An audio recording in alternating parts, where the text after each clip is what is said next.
আমি জানতে চাচ্ছি যে এই যে ত্রাণ দেখতে পাচ্ছি, এই ত্রাণগুলোর মধ্যে আপনারা কি কি দিচ্ছেন, ঠিক আছে, কি কি খাবার আছে, আর কিভাবে এটা পৌঁছাচ্ছেন, কোন জেলায় পৌঁছাচ্ছেন, সেটা যদি আমাদেরকে একটু জানাতেন আপনি, আর কার মাধ্যমে দিচ্ছেন। এটা আসলে বাংলাদেশ জাতীয়বাদী বিএনপির পক্ষ থেকে দেওয়া হচ্ছে।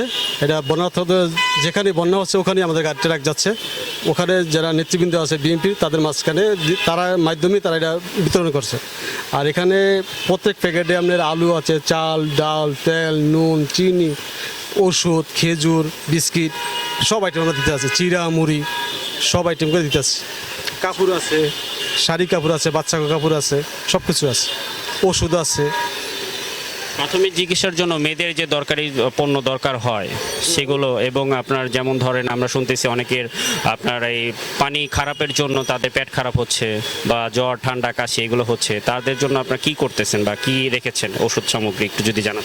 আমরা তো ওষুধ সব প্রকার ওষুধ দিতে আসি, তারপর পানিতে বিশুদ্ধ পানি দিতে আসি, আমরা প্যাকেটের ভিতর দিতে আসি, আগলা প্যাকেটও আমরা দিতে আসি পানি, পর্যাপ্ত পানি দিতে আসি। আমাদের দৈনিক 7-8টার এক গাড়ি যেতেছে, এবং এখন আমরা দেখছেন বাইরে সিরিয়ালে গাড়ি আছে, আমাদের লেবাররা কাজ করতে আছে, দৈনিক 60 থেকে 70 জন, দিনে 24 ঘন্টা কাজ চলতে আছে আমাদের।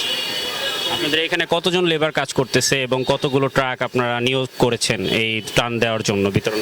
আমাদের এখানে প্রায় দিন রাত 70 থেকে 80 জন লেবার কাজ করছে, দিনে 40 জন, রাত্রে 40 জন, 80 জন লোক কাজ করছে।